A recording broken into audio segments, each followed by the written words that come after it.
It's Yaz and the plastic population. The only way is up. Right here on Morning Drive, it is FD and Lavinia. Good morning to you. How many mushrooms did they have before they named that band? No. I'm just wondering. Hey, not Bedla. It's quite interesting. It stands out. It does. It's a great name. It's a fabulous name. Yes. Okay, time for us to go live on Facebook. And we are going to talk about spices. Mixing spices for a living.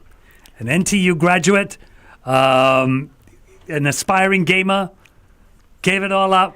He's a spice, as Lavi puts it, a spice master now, preserving the heritage through his family's spice business. We welcome Jeya Seelan. Good morning, Jeya. Hi, good morning. Thanks for having me. It's an honor. Thank you so much for coming down. When we read your story, it was just so amazing to me. Maybe I'm just old-fashioned. You know, someone with a you're an NTU graduate. You had an aspiring career as a gamer, but you said no, family business and the heritage is what it's all about. So let's start there so that everyone listening knows. When did this family business begin? Okay, it started from my granddad back in 1947. 1947? Yeah, so it's like 80, okay, I've lost count. How many years is it now? Okay. 75, 78, around 60 78 years? Yeah, I think if my math is not wrong. Yeah. Okay, yeah, so he started it first. It was a small spice trade back then in Old Chong Pang Market. Yeah, but after that, my dad took over. And then he tried to expand from there. Sure. And I took over from him sometime in 2020. Yeah, January 2020. And ever since then, I've been trying to expand by having my own factory, by having some outlets in NTUC, by spreading my knowledge and love via spice workshops and classes. So that's been going well for me, I guess. Wait. Spice workshops and classes? What is that? How does anybody register for this? Yeah. Well, they become full, like, even before I can put them up on social media, actually. There's a lot of demand for it. Yeah, so they get to mix spices on the spot, smell, and then interact with spices. Oh my God, I want to do this. Yes. FD, he just told you, no chance. Yeah, I mean, no chance. You have to have your cursor ready on the go. Yeah, so these classes, they are small size, like 30, 35. But normally they are like full before we know it. So hang on, 35 is a small class? Yeah, it is. Wow. It is, it is. I've done like to 80 before, but I think that's too big of a number. Yeah, so 30, 35 is perfect. Yeah, everybody gets to mix spices, interact with them, smell the nutmeg and turmeric powder and everything. So because I gotta say that we all use our spices every day in the kitchen, but I don't think any of us can really say, do we know all there is to know about the spices or even the mixes and stuff like that? Yeah. Actually, so I agree because I think we have to be more mindful of our spices, especially when you're eating. Yeah. Like I feel like we were talking about nasi lemak just now, right? Yeah. Yeah. Okay. So chicken or fish? Chicken. Yeah. Okay, I do understand. I do acknowledge that the fish is the original one. Yeah. Silar. But chicken is my go-to. Yeah. Okay. It's my go-to. Damn it. We're going to be good friends. We're going to take this discussion onto our Facebook Live and find out a little bit more also about his workshops and everything. So come and join us at 1FM 913 on Facebook.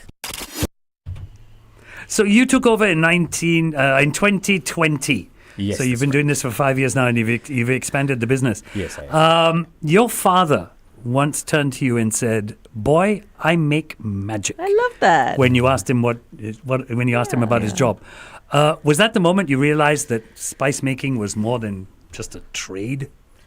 But I think that's right. But I was too young to realize how important it is to uphold that particular legacy. Sure. I think I was like 8 or 9 when he told me that it's like magic, right? Yeah. So, but those words really stuck with me, and until now, when I do the spices in front of my customers, they will be like, "Hey, this one is really like magic." And I tell them, it is magic. I mean, it's an art, right? It's yes. Some people they view it as a science, but I view it as an art. Sure. So like a bit of fennel, a bit of cumin, turmeric, and then suddenly all of these different spices, it's like a colors of a rainbow which comes together and then it gives you a different color altogether, give you a different palette or taste. It's amazing. Yeah. It's so interesting because I look at the spice trade, particularly people like yourselves, and it's dominated by men. Yeah, why is that? Why? I would have thought, again, don't get me wrong, I would have thought this is more a female thing, but it's not. It's dominated by men. How come? Why? Yeah, actually, I'm not sure why. I don't have a reason because I have a lot of customers who teach me recipes actually. Oh wow! And a lot of them happen to be ladies. Oh, Oh. Yeah. Actually, maybe they are not as confident in coming, or they don't have enough support to come to the forefront to do it. But Okay. their knowledge is undeniable. I mean, I have, especially when I had the station in Parkway Parade. Yeah. Yes, yes, In the yes. confines of NTUC, Yes, I had a lot yes. of Peranakan customers coming forward. It was very popular. Yeah. All my friends speak about it, to and they teach go and me get their mixes their there. Peranakan recipes. They did. Yeah, so like nasi rawon, What? kuah keluak, Eh, like wait. Nonya chicken curry. I That- learned it all from them. That doesn't Oh, sound right, wow. because us Peranakan women, we Yeah. like to keep our recipes close. We keep it so close, we don't even Yeah. tell our offspring. They're Yes, you and then don't here tell we them. are telling the spice master, what's going on? What's Because going on? without him, you don't get the right spices. That's why. I see. I do make life a little bit easier for especially housewives. Hmm. Yeah, so it's all the grinding as well, which takes a lot of physical Yes, labor and effort and time. So we grind the onions and the ginger garlic, everything fresh every day. I saw a picture of you. I think it's one of your kiosks or like the stalls Yep. in NTUC, right? And I saw this big tub of the small onions, Yes. and I was like, it's all peeled and mashed up Yes. and grinded, and I was like, that's a thing of beauty. Yes, Like, I can correct. appreciate that because it's a lot of work to Yes. peel the onions yourself and then Yes, grind it. correct. up. And some Yeah. people will be like, "Hey, how come your onions so expensive?" Okay, naman lah, you go and peel yourself lah. Right. I want to say that, but I I can't. would right? pay. Yeah. So you just say, I make magic. How long does it take to prep your average spice? Grinding it and stuff like that. The whole process is done by a night shift team in the factory. So that takes Wow. about 5 to 6 hours. Wow. Yeah, so from the chili, they start from the chilies. That takes the longest because you need to soak the chilies, Yeah, process yeah, them, yeah. all that. Right. So chilies first, then onions, ginger garlic, and then the lemongrass. So everything takes about 5 to 6 hours tops. Yeah. I Wow. read in the article that you wrote, right, at kaya.gov.sg, I believe, and you were saying that when you went into this business, you really did lock horns with your dad, because he was very old school, and then here you are, and then how does he feel about all these changes that you've brought into the business? I mean, things like the factory, Yeah. he didn't have no. that in mind, Yeah. right? It was just kind of do it yourself, right? Yep, correct. He wanted to keep things small and simple, and I don't blame him because it's back then manpower was also like a really big issue. Sure. Yeah, right now we have expanded our arms a bit, so it's a lot easier to recruit our manpower as well.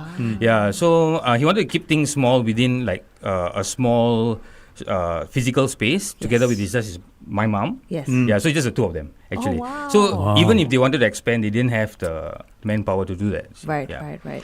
Okay, just to let everybody know, there's a question up on our Facebook page. We're asking you, when did Jeya's family spice business begin? As we started this interview, we gave you the answer to that. It was in the 19 what? Okay, the answer's already been given to you. So just you send us the answer on that, and you could be a winner. And that's right. And you win for yourself this Kamuji Gold loaf kit that's worth over $100 from Sunshine Bakeries. And it's crafted with premium Japanese Kamuji flour. And this loaf is really delicious. Soft bite, layered, refined layers of taste and texture. So definitely you want to get your hands on that. So I've got two questions for you that are bugging me. Only because I want to get inside your head. Did you think that when you took over this business, you would come up against your dad? That's number one.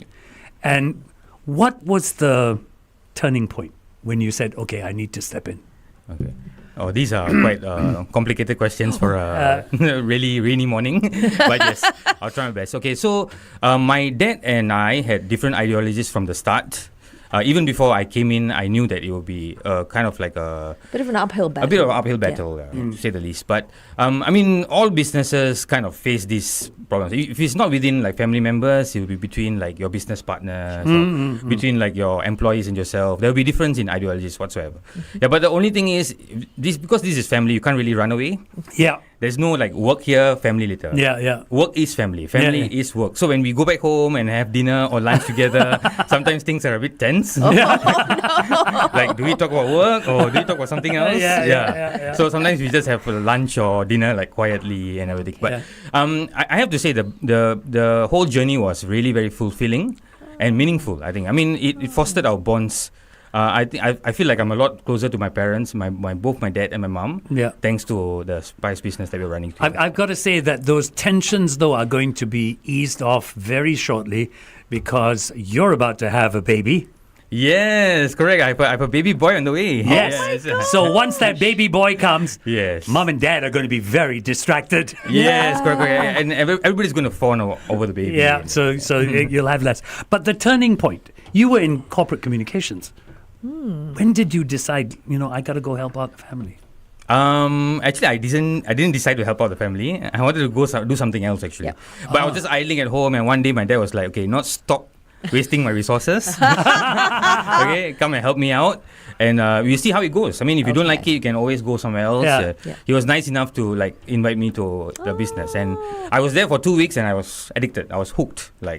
I was looking forward to waking up every morning at 5:36, and that's when I knew that I think I found my passion. Yeah. Wow. So what was it, do you think, that got you so excited, in that 2 weeks? I think it's the smell of the spices. Really? Like the freshly ground spices. Oh, gosh. And I feel like to wake up, it's like some people need to smell coffee. Yeah. When they wake up in the morning, right? Yeah. I'm not sure about you guys, Yeah. but I need to smell my spices. That is Yeah. awesome. Oh, that's incredible. I mean, it says here that, you've mastered 35 spice mixes by heart. We're going to find out more about the question, and we want to know what is important about keeping this dying art alive. So we'll go back on air. Come and join us on 1FM 91.3.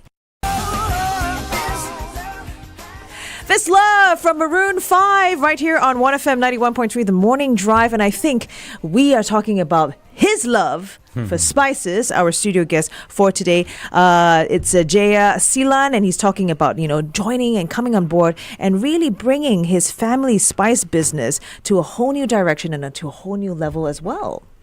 So, 35 spice mixes is what you know by heart. Tough journey, that. Why is it important to keep this alive? I mean, surely there must be people out there who pre-pack this stuff, right? Yeah, and you called it an art, not a science, but Yes. an art. So Art, why yeah. is it important to keep this dying art alive? Okay. I feel Singapore really prides itself on heritage and tradition. We're one of the few countries where multiracial society is still a forefront, something that we're trying to protect actively. So a spice mix really brings all of the cultures together. When I mix, for example, a ayam goreng berempah, okay, it brings cumin, coriander, fennel. So when all of these spices come together, they are spices which represent each community actually. So for example, Sichuan pepper is maybe a integral part of Chinese cuisine. Yeah. So I sometimes bring this together in ayam goreng berempah as well. I get to be very creative with my spices, and sometimes people will be like, "Hey, wow, that adds a touch that I didn't expect." Yeah, and that's what gets me going. When people come and tell me, wow, actually that's amazing. What you do is incredible. Keep at it. Try to be more creative with the spices. That really encourages me, and I keep going. I keep adding new stuff to my spice mixes. It's very interesting because that then means that your spices are almost a Singapore identity.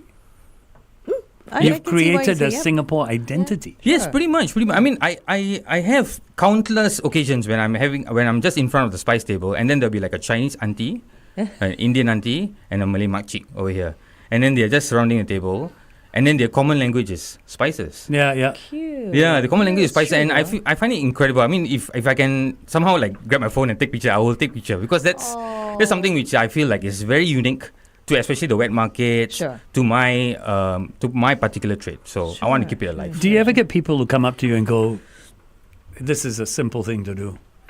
Oh yes, all the time. Really? All the time. Really? All the time. Yes, all the time. Why? What? They will be like, "Hey, what? You just campur only, what? Yeah. You just mix only, what? I mean, I also can do the same thing at home, what?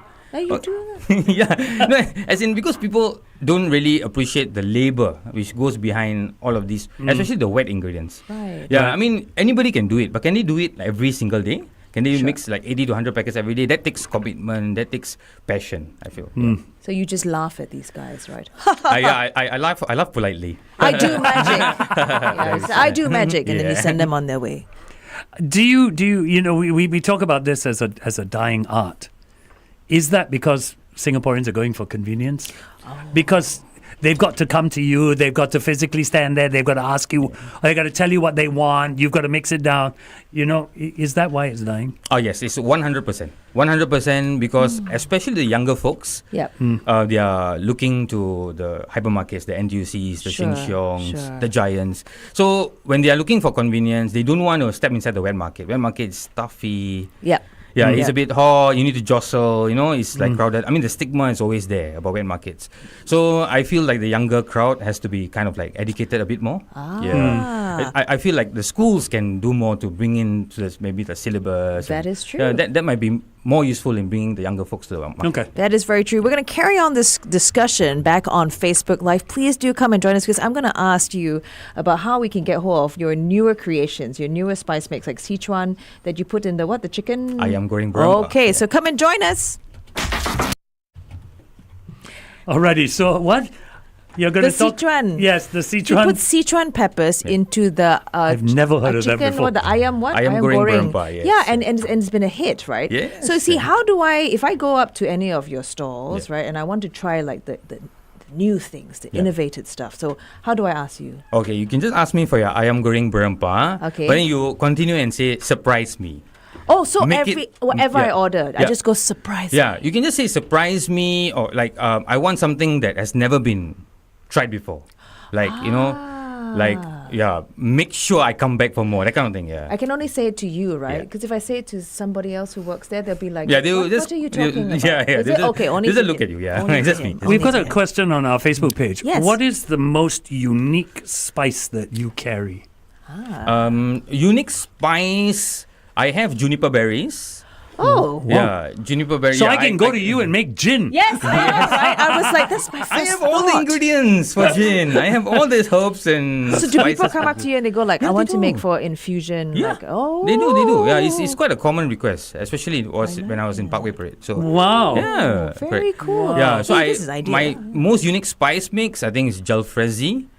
What is that? Yeah, so it's I mean some people come up to me and then they ask for like really unorthodox stuff like what? Okay, Indonesian bakso that is becoming more and more common. Okay. So when it's becoming more and more common, I know that okay, the spice mix has hit. Yeah. Okay. Yeah, so jalfrezi I mixed it like once or twice. I haven't had a repeat What is that? Is it a order dish? yet. Like a, Yeah, it's an Indian dish. It's an Indian North Ah. Indian dish actually. Yeah, correct. Okay. So amongst others, I've also had mala is now becoming more and Yeah. more Yeah. fashionable, right? Yeah, there's a lot of these shopping malls are becoming invaded by all these mala outlets. So, Yeah. Sure. And so you do those mixes I do too? all these mix. I have to keep up with the trends. Yeah. So Yeah. how many recipes do you know? Well, I think it's I used to say 100 to 150, but I think it's more than that. No, I think it's more than that. Yeah, I do a lot of research on my own as well. So once I go back home, I do have a bit of downtime, so I will just like read up on new recipes that I can concoct. Yeah. Yeah, so I'll test them. Sometimes it's not a hit. I test them with my wife actually. Yeah. Okay. Awesome. Yeah. So if my wife says good, like this, 2 thumbs up, then it's okay. Okay. If no 2 thumbs up, no go. So I'll just go back to the drawing board. Yeah. You know, you're going to have your baby like Yes. 1 month in a month's time, and I'm just thinking to myself, like, what it's going to be incredible because when will you start to share all this with your son, you know, and carrying on the family legacy? It's Yeah. beautiful. From day Yeah. one, From actually. day, Yeah. no, actually, The moment he he's starts probably tasting crying, it already. yeah. you can picture it. Baby will come out 1 week later. He'll be at the shop, and Jeya will be rolling him in the spices. Yeah. Oh. There you go. Just roll the Learn guy in more, the learn spices. more. Yes. Marinate him a bit. I have a question here. So, you know, everyone knows Singapore, we're food paradise. You know, it's part of our national identity as well to be true blue foodies. Do you think we give enough credit to, you know, the spice makers behind the flavors? Or are you just the invisible hands of our food culture? Do you feel like you're really an unsung hero? Yeah, I feel like we are always the unsung heroes, so to speak. I mean, there are a lot of other things going on like oil, salt, which adds flavor to the food. Sure. But especially in Singaporean food, for everything from chicken rice to the nasi lemak to the nasi biryani, everything is like the amount of spices which dance with each other in the dish is incredible. But we don't stop to think, oh, okay, wait, hold on, that's cardamom that I'm biting into. Oh, that's like 5 spice powder which is in the back of my tongue. Yeah, Right. nobody actually stops to say that. Right, but I right, just right, hope that right. more people can acknowledge the different spices. Okay, we've got time to do something else. We've got a couple of questions for you, just for the fun of it. Sure. Just for the fun of it. Okay. What do you reckon is the most underrated spice? Nutmeg. Why so? Because nutmeg on its own, it looks quite it doesn't look very assuming. As in, like it's really like it just looks like for lack of a better word, like a testicle. Yes, it does. Yeah, it does. right? Now that you said that. Yeah, kind of. So, but the amazing thing is, if you smell it, you don't smell anything. But if when you like really Rub grate it, it on a very yeah, hard or you grate- surface, yeah. the flavors that hit your nose, that hit you Yes. right away. Yes, It's absolutely. insane. Yeah, and it's intoxicating. Like it's suddenly from like no smell to like a flavor explosion. Yeah, Yeah. very true. Penang's very big with nutmeg. Yes, Yeah, yeah, huge with yeah, nutmeg. My grandmother taught me a thing for nutmeg that you may know. It's got nothing to do with cooking. If you sprain your ankle, you get a clay flower pot. Sure. You take some brandy, Wow. Yeah, pour it there you onto go. the flower Yeah. pot, and rub the nutmeg. Okay. You'll get a paste. Sure. Put that paste on your sprained ankle. It becomes a cast, and No, it heals your really? ankle. Oh. I didn't hear anything after brandy. So. Okay, the last question we have for you, very last one. Can you describe yourself in 3 spices? Yeah, nutmeg, turmeric, black pepper. Okay, explain real quick. Okay, nutmeg because you need to unlock the spices within me. Okay, turmeric because it has a lot of benefits. So I have a lot of benefits to community. I share my love. Yeah. As much as possible. Black pepper tends to be a bit spicy at times. I can get quite hot. Passionate, tempered. passionate. We'll say Passionate. Okay, it's a better word. Yes, That's a yes. better word. I got you, bro. Yeah. Okay. So thank you so much for joining us here on 1FM. Oh, it's you a know, pleasure. there's so much more we want to learn from you and about your amazing business. But thank you for joining us on the It's show. an honor. Thank you for inviting me. Just been- it's a been quick amazing. note. How can we actually, head on over to buy your spices? Where can we find you? Okay. Let's take our listeners through that. Yeah, so we are in Block 294 Yishun Street 22. Okay. It's about 3 stops away from Yishun MRT. Okay. We are open from 6 a.m. to 9 p.m. every day, except for Monday and Wow. Sunday where we have Okay. shorter opening hours. Sure. Yeah. And Okay. do we also find you at the NTUCs? And No, we are no longer there. Okay. But we do have delivery service. Oh. All you have to do is just WhatsApp my number and then I'll get your spices right to your doorstep. I Okay, like that. you also run a TikTok channel. So how Yes, we do. How do they follow I you? have my TikTok manager over here. So, I do TikTok content like every 2 or 3 days. I think we upload one video, and a lot of these videos are centered around like everyday experiences in the market. Yeah. Yeah, so like when customers request for a certain spice, I talk it through them. Yeah. Like in real time, right? Yeah. So that, and then we do a lot of humorous content as well, like with skits on sometimes customers with ridiculous requests. How do we find you on TikTok? Just at Jeya Spices. Yeah. Jeya Okay. Spices. Okay, Jeya cool. Spices, cool. Thank you.